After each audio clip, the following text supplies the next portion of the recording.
Yang terakhir Bu Dia, apa yang ingin disampaikan terkait dengan stok pangan di Jawa Tengah yang saat ini masih stabil dan aman? Ya, terima kasih.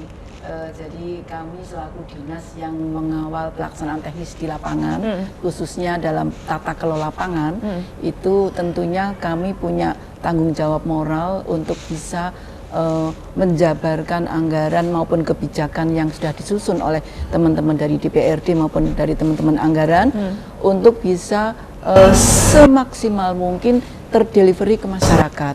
Makanya program-program kami itu program-program yang kami create out of the box ya. Jadi maaf, kami tidak lagi kalau studi banding, kami sekarang nggak ada studi banding bawa petani ini ke sana, tapi programnya kami magang. Nah, gitu. Ya, jadi magang, tapi magang ini benar-benar kami ambil pelaku usaha yang sudah punya jiwa kewirausahaan. Karena kalau cuman baru mengenal, kemudian dimakamkan balik lagi ya nggak dapat apa-apa. Jadi ini yang kami lakukan. Di konteks peningkatan SDM, kami nggak ada program namanya studi banding. Dan memang secara anggaran di tingkat kami oleh tim anggaran sudah nggak membolehkan lagi studi banding. Adanya adalah magang tadi. Kemudian selain itu pola-pola edukasi, sosialisasi itu pun kami lakukan seefektif mungkin supaya masyarakat benar-benar bisa memperoleh manfaatnya.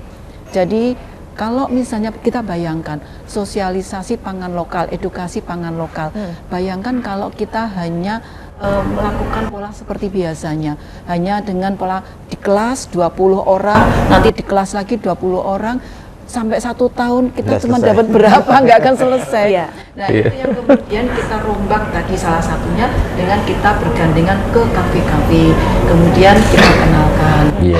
Nah, termasuk cara-cara yang lain, cadangan pangan pemerintah itu pun maaf sebelumnya mungkin hanya bisa biasa dilakukan dalam konteks pengadaannya itu dengan lelang. Karena anggarannya kan gede, 1,5 miliar, 2 miliar gitu. Tapi kami sudah mulai melakukan pengadaan cadangan ini dengan pemberdayaan Kapotan langsung, tidak melalui CVPT yang menjadi peserta lelang. Ya, jadi akhirnya ini kami bisa memperoleh barang yang murah tapi bagus.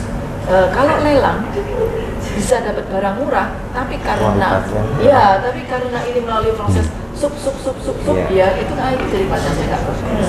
Ini mungkin yang kami kawal, jadi mengawal kebijakan maupun anggaran yang sudah di-create oleh teman-teman dari DPRD maupun dari Pemprov kepada dinas kami untuk bisa seefektif mungkin ke masyarakat. Baik, memang semuanya diperuntukkan untuk masyarakat ya Ibu ya. Baik, terima kasih Bu Dia. Yang terakhir dari Pak Bambang, apa harapannya Pak dari pelaku kelompok tani? Ya dari kami Mbak, termasuk warga yang paling di bawah, mudah-mudahan stok pangan untuk masyarakat ke depan nanti mudah dalam segala lini, murah, terjangkau, bergizi. Nah itu Mbak. Mudah, murah, terjangkau, bergizi ya. Baik, dan kalau terkait dengan harga, semoga kalau murah tidak merugikan petani juga ya. Kalau harga Mbak, itu dari kami, itu dilema Mbak. Mengapa? Kalau harga itu gini loh Mbak, kalau saat ini beras atau gabah harganya kan tinggi, yang merasa beruntung kan petani. Tapi bagi yang tidak petani, ini kan istilahnya gersu loh Mbak. Oh Bu, kok kalau bahasa inteleknya jerit ya Bu ya. Loh, nanti bilangnya apa Mbak? Iya. Lah kok larang men? Kan pasti begitu ya Bu ya. Nah ini, jadi makanya saya katakan itu tadi dulu. Tapi kalau di masyarakat desa Mbak, kami bicara kan kaitannya mewakili kelompok tani subur Mbak. Kalau di kelompok tani subur kelihatan nggak ada masalah. Mengapa? Karena petani itu menanam padi sendiri. Selama 1 tahun itu Mbak, cadangan pangan di rumah itu cukup. Cukup, nggak akan kurang itu. Simpen di glodok. Bahkan jarang untuk yang istilahnya nempur ya bahasanya ya itu loh.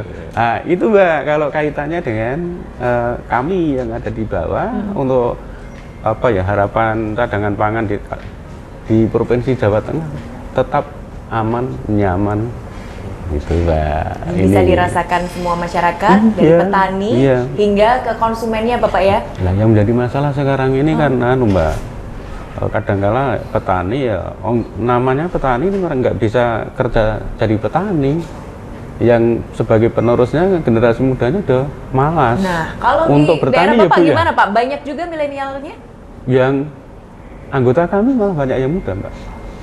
Oke, baik. Berarti sudah bagus, sudah dari generasi gitu ya Pak Sarno ya. Iya. Jadi nanti terus harapannya itu anak-anak muda yang bisa menyambung, melanjutkan sebagai petani, tidak malu sebagai petani. Iya. Karena sekarang kayaknya bangga kalau disebut petani milenial ya Pak. Lah seperti halnya yang kami Mbak, yang kami kunjungi di tempat-tempat untuk studi banding itu Mbak. Dia sukses hanya karena bertani. Itu Mbak. Di tempatnya Pak Esto itu Pak.